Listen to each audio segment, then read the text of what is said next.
This pose stretches your hips and spine, and also strengthens your quadriceps and glutes.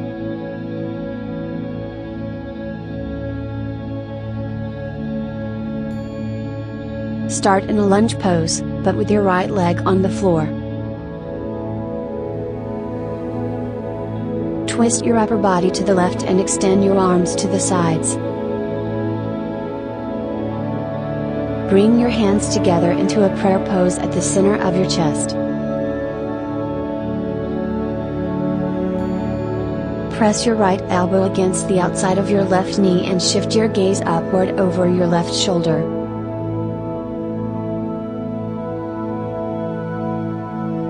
Keep your front knee facing forward. Keep your palms at the center of your chest.